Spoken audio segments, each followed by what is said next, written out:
सिर्फ एक मूवी के कमिटमेंट के लिए वो 4 साल तक अपनी फैमिली से दूर रहा। 5 साल तक उसने उस मूवी के अलावा कोई और मूवी साइन ही नहीं की। उन 5 सालों में बहुत सारे एडवर्टीजमेंट के ऑफर थे, लेकिन उसने एक भी एडवर्टीजमेंट का ऑफर एक्सेप्ट नहीं किया।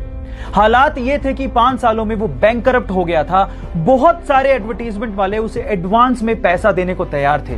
पैसे की तंगी थी, उसके बावजूद भी उसने एक भी एड नहीं की और सिर्फ उस मूवी पे ध्यान दिया।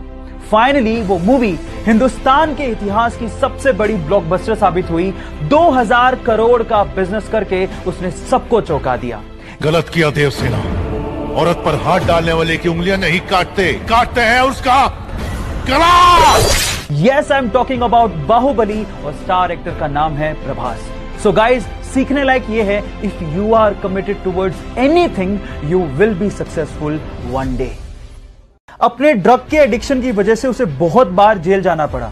हालात ये थे कि जेल में कैदी उसे इतना मारा करते थे कि 2 से 3 बार तो अपने खून से सने टब में उठा। वो इस ड्रग के एडिक्शन को छोड़ना चाहता था, लेकिन बचपन से लगी हुई इस आदत को वो इतनी आसानी से छोड़ नहीं पा रहा था। फाइनली अपनी नरक सी जिंदगी से बाहर निकलने के लिए और अपनी गर्लफ्रेंड से शादी करने के लिए उसने ड्रग के एडिक्शन को छोड़ने का फैसला किया और इन ड्रग्स को ओशन में बहा दिया और उसके बाद अपने एक्टिंग करियर पे फोकस करना शुरू किया। फिर क्या था, Iron Man, Sherlock Holmes, Avengers जैसी टॉप मोस्ट हॉलीवुड मूवीज देकर हॉलीवुड के टॉप एक्टर्स में शुमार हो गया। जी हां, मैं बात कर रहा हूं रॉबर्ट डॉनी जूनियर की, जिसे प्यार से लोग आयरन मैन कहते हैं। जानते हैं उसका रीजन क्या है? उसकी विल पावर।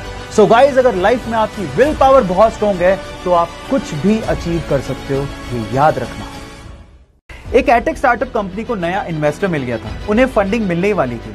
इस खुशी में वो एडवांस में अपने एम्प्लॉयज को पार्टी दे रहे थे, लेकिन पार्टी के ड्यूरेशन में ही पता लगा कि इन्वेस्टर ने बैक कर लिया, उन्हें वो फंडिंग नहीं मिलने वाली है। इतनी बड़ी बात की खबर उन्होंने अपने एम्प्लॉयज को उस वक्त पार्टी में नहीं दी।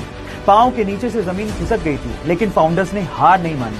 वन ऑफ द फाउंडर का कहना था कि जब आप फंडामेंटली स्ट्रॉन्ग नहीं होते हो तब किसी के आने और जाने से फर्क पड़ता है। क्योंकि कंपनी बहुत ज्यादा फंडामेंटली स्ट्रॉन्ग थी, इसलिए बहुत सारे उतार और चढ़ावों को सहते हुए सी लेवल में हाईएस्ट $42 मिलियन का फंडिंग कंपनी ने उठाया और एटेक इंडस्ट्री में टॉप मोस्ट कंपनीज में शुमार हो गई। Yes, I am talking about Vedantu, जिनके फाउंडर्स के नाम है Vamsi Krishna, Anand Prakash and Pulkit Jain. So guys, if you are